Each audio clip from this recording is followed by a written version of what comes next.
Alright, so we're back at the Henry Roost. Finally,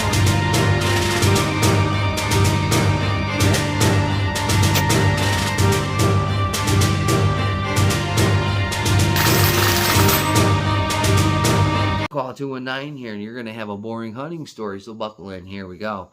So I went to hunting spot 1 today. I want to thank Sean, the researcher, and his girlfriend.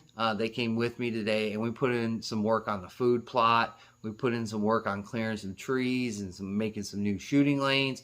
And we got the first footage of this year's start to the deer season.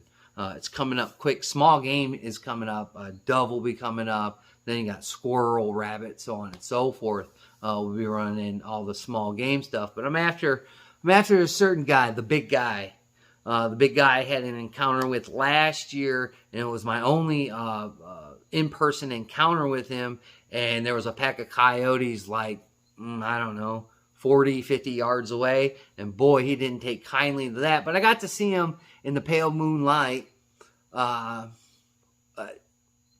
very cool animal. I didn't get him last year, but I got me a nice 10-pointer. Should be coming back here soon. So hopefully I can get that back. But I didn't get him, and I'm hoping to see him this year.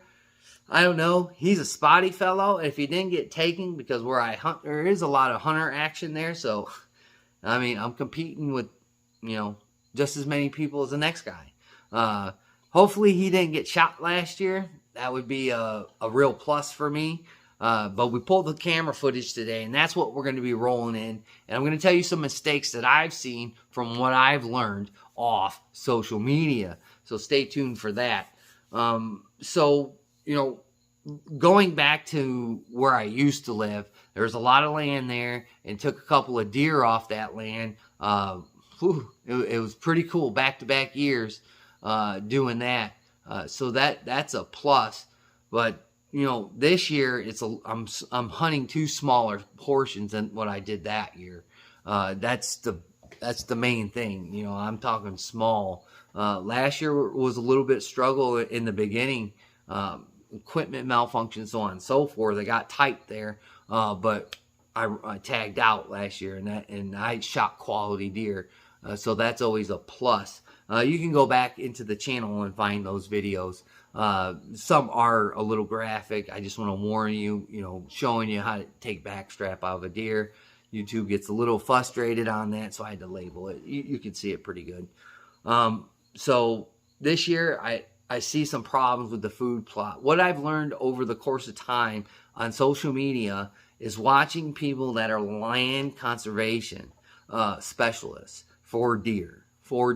I have used some of these methods, and I'm going to admit it. They did work. That's how I tagged out last year, because I used some of their methods and applied it to the small, when I say small parcel that I hunt, and it worked out good. This year, dynamics change. Every day is different. In an animal's environment, every day is really different.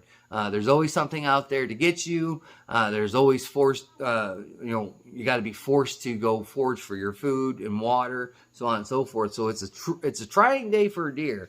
But this year, I put in a food plot, and I don't think I should have.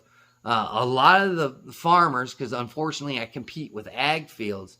If you own one, you probably got a lot of deer on that property. But I kind of gave them a smorgasbord because I noticed what the farmers are planting, and it's like corn over here, corn over there, corn over there. Then you had alfalfa, and this is all in a 20-mile radius. And I was like, holy moly! And then you just saw the crops. I don't know what the farmers are doing. I talked to some of them, but man, everybody was growing a lot of corn and a lot of beans. This year in another spot is tomatoes.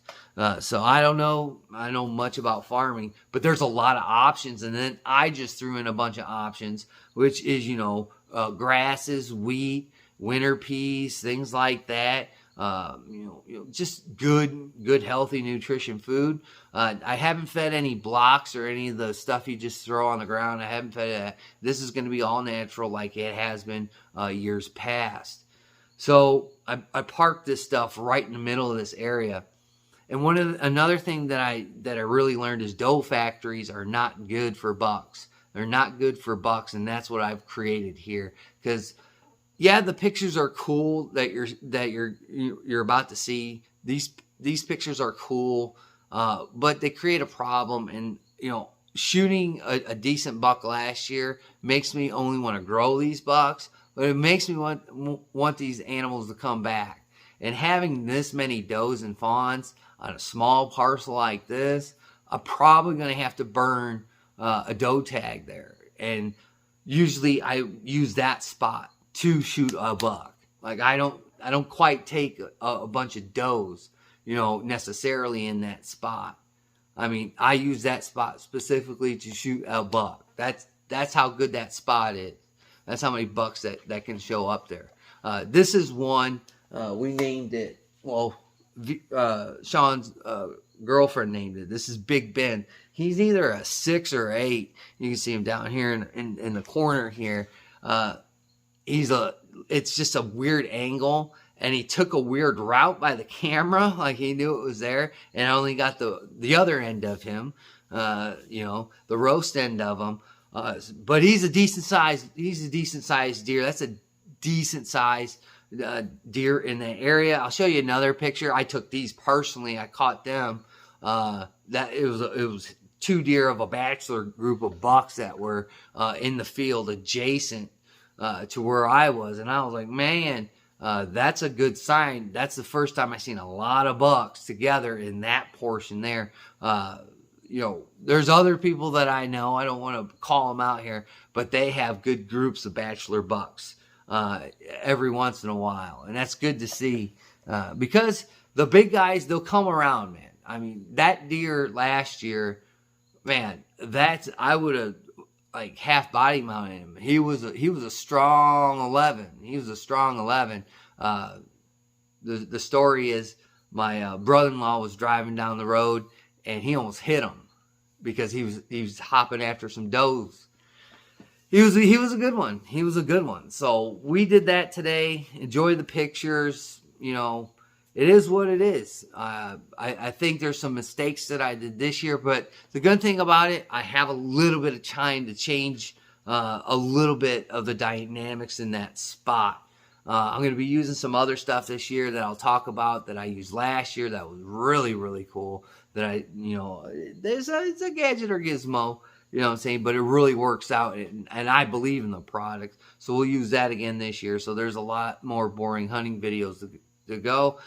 If I haven't found any more pictures, after I get done talking, then, you've seen all the pictures of the deer that, I see one buck that is potential. I just got to get better pictures of where he's going, and we'll see what happens this year. So don't forget to like, comment, share, and subscribe. Do that for me. It greatly helps with the YouTube algorithms. We'll have more boring hunting videos. We'll have a couple of game travels, for rabbit and squirrel again this year. So stay tuned. Hopefully it's going to be a good year. Catch you on the next one.